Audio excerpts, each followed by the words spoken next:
Hey, how's it going, guys? Welcome back to my channel. This is Steve from Rockstar Eater coming to you with another rockin' episode out here in Koreatown today, because I'm going to be checking out a spot that I think would be very interesting for a lot of you guys, especially if you are in LA or planning to visit Los Angeles. So behind me is a boba shop called Dragon Boba. Dragon Boba, which is a really popular boba slash dessert store. But what makes this place really unique is that just very recently they decided to open up like a street food stand. You see this right behind me? This is like Korean street food. Now in Koreatown there are a few different brick and mortar establishments that makes like Korean street style food, but this right here behind me is like the closest thing that you're gonna find to actual like street food in Los Angeles, well, as of this video. So that's why I want to check it out, and I want to show you guys some of the cool things that they sell here, which is very similar to what you would see like in Korea, which I've seen before, obviously.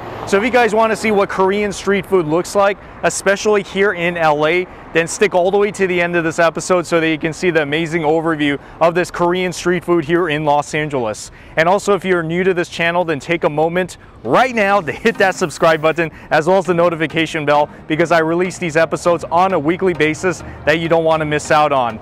So now let's go and let's check out some of this awesome Korean street food.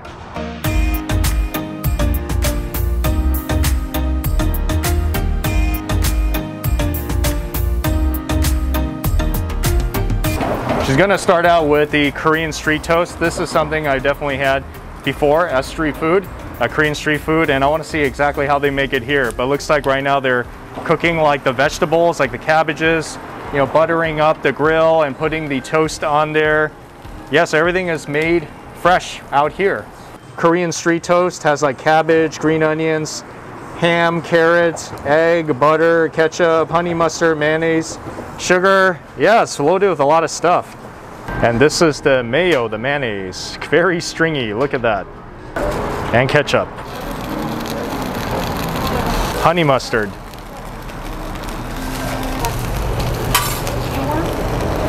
That's pretty much it. Then it goes right in there and it's ready to serve. So some of the items, they make it out here, but some of them are already kind of like made. It's just kind of like simmering, such as like this odeng, the fish cake that's in this broth right over here. And then there's also the dukkbokki, which is to the right of it, which has already been cooked, and it's just kind of just simmering, you know, kind of keeping warm so that when it's ready to serve, it's like really nice and hot. The chicken skewers are really interesting the way they're making it, because it's like they're kind of cooking it in some sort of a pot or like a wok, you know, like stir frying it with the aluminum foil that's underneath it, and then afterwards I guess it goes onto like a stick, and that's how it's served. That is so interesting. It's like mozzarella cheese on top of the chicken. And the last one that's going to be made for me is the hotteok, which is the Korean pancake. It's like a sweet pancake with sugar and nuts inside of it. Very popular street food in Korea. See how she's kind of like mixing it all together, rolling it up. Yeah, oh yeah, then it goes on top of this grill, and it's gonna cook like this. Isn't it so interesting, guys, how she presses that circular kind of like what, spatula type of thing in order to flatten this pancake and let it cook just like that.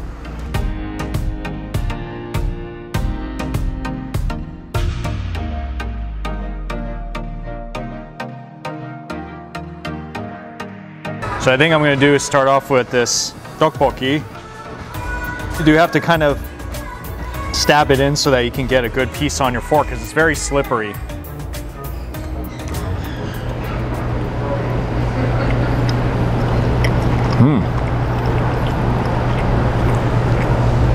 Oh, it's tasty. The dukkbokki has like a really nice chew to it. So it's not like super soft and mushy. It has like a little bit of a bite to it, which is good. I like it actually. And the spiciness, it is a little bit spicy. So it's not terribly spicy, because I've had dukkbokki that was like really burning spicy, but this one is more like manageable spicy. So I would say that if this were I would probably say this is like mild spicy, very similar to like Thai restaurant mild spicy. So that's kind of the spiciness level of the dukkbokki here. But it's really good though. So next one I'm gonna try, this is the hotteok, the Korean pancake. Inside, brown sugar, you can see it, brown sugar and some assorted nuts in here. Let's see how similar this one tastes to the one I've had in Korea.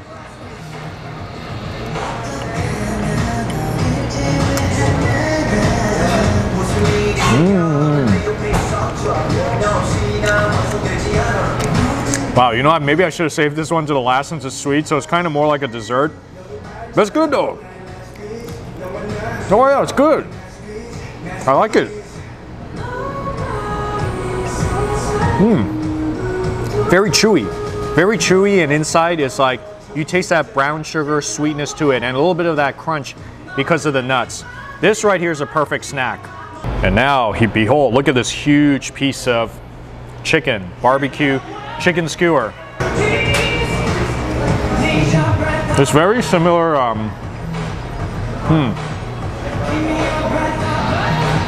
what should I say it's like? It's like it's chicken, but it's sweet. And it's a little bit cheesy because it has that cheese on top of it. A little bit spicy too, but not terribly spicy. Yeah, so this is barbecue chicken basically. If that's what you want, then this is it. It tastes good. It has these chunks of chicken on it, so it's bite-sized. When you bite it off, it's like you don't have to have too much of it in your mouth. You can just kind of go little by little with each piece that's in here. And if you're into like sweet tasting kind of barbecue flavor chicken with some cheese on top of it, then I guess this is pretty much your food right here. This one's quite an attraction. You see that? Wow. This long piece of olding, this fish cake.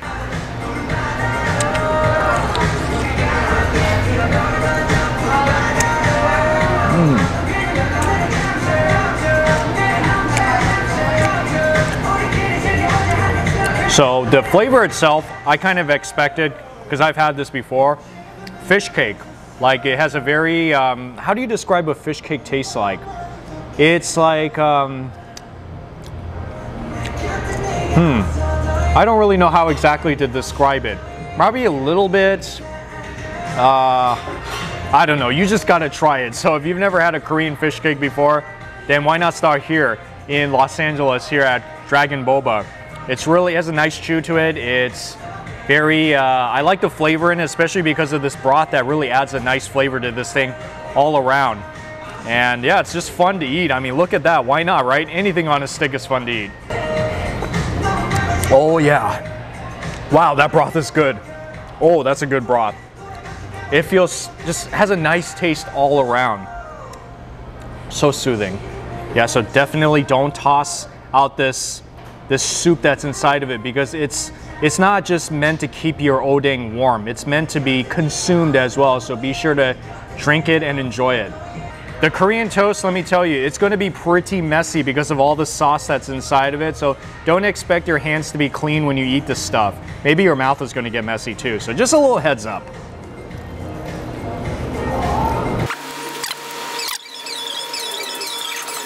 Oh, that's good. Oh yeah, that's good. Because the vegetables inside, very tasty. Shredded, and it has all that sauce inside that gives it an amazing flavor, like the ketchup, mustard, mayo. But then the top, this is really where the magic is at, the toast, because it's like thick, it's soft on the inside, but on the top and the bottom, it's like crispy because it's been on that grill with the oil on it. Super crispy all around. Delicious, soft, crispy toast sandwich. So this sandwich in some ways tastes familiar, but at the same time, it's really like, you know, very exclusive to Dragon Boba's way of making it. This place, I would say, like the street food, really exceeded my expectations, because when I first came here, I didn't really know what to expect. Like if it was going to be kind of like standard quality Korean street food, or if it's going to kind of go a little bit above that, you know, matching like the ones that are in Korea. But I was pleasantly surprised. It tasted better than I thought. It was like really high quality. The recipe is really good. And all of them are so different in its own way that it would be kind of hard for me to pick out which was the best one. But if I had to, there is definitely two that come out in my mind. But let me start with the first one. that I think you definitely need to get here if you come here. If you just had to pick one item from this street food stand, my favorite item here was the Korean toast. That toast was just, wow, close to mind-blowing. Like, the bread had a beautiful texture to it. It was crispy, it was soft, and mixed with that, just the butteriness of the toast with that sauce and the vegetables inside. It's like a must-get item here. I would definitely come back again just to get that toast. And if I had to pick a second close one that I really like, I would probably say it's the hotteok, because it's fresh made here. The doughy flavor, just beautiful. I like the sweetness of it on the inside. It's just a good snack to have.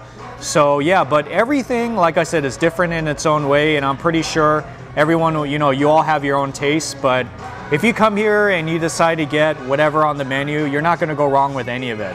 So when you walk into the actual Dragon Boba, it's like a really big boba shop. Really nice, actually, really good place to hang out. Like behind me, they have the bar where they make all the coffees and all the boba, milk tea and all that. And then they also have like the dessert bar where they have all the cakes. And one of the cool things that they do have here is like the mochi donuts. Have you ever heard of anything like that, the mochi donuts? So these are the two different flavors of the mochi donut I decided to get today. This one is the honey black sesame, and this one is the, I believe it's the green tea matcha, and this is like the blueberry cake donuts. This is their famous brown sugar boba. There's a lot of milk inside, the boba's in the bottom, so you just want to mix it around very evenly so that there is no inconsistency in taste, so that this taste can be the same all around.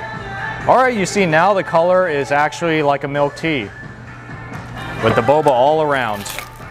Let's give this thing a shot and see what it tastes like. The milk tea flavor itself is really nice. It's not really that sweet at all. A nice milkiness to it, good tea flavor. I like it. Right here is the ube cake. So it's a slice of what they call the ube cake. Ube is like a kind of like, how do I describe it? Like a taro in some ways. It's that purple color that's inside of the cake, but it's supposed to be really good.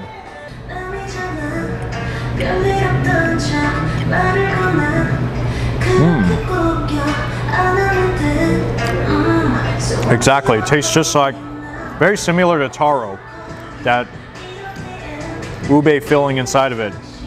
And then the rest of it does taste like a cake, you know, has like a nice sponginess to it. So if you're a cake fan, they have a few different slices up there. This is the one I wanted to try because it seems so unique and it's good. I'm enjoying it.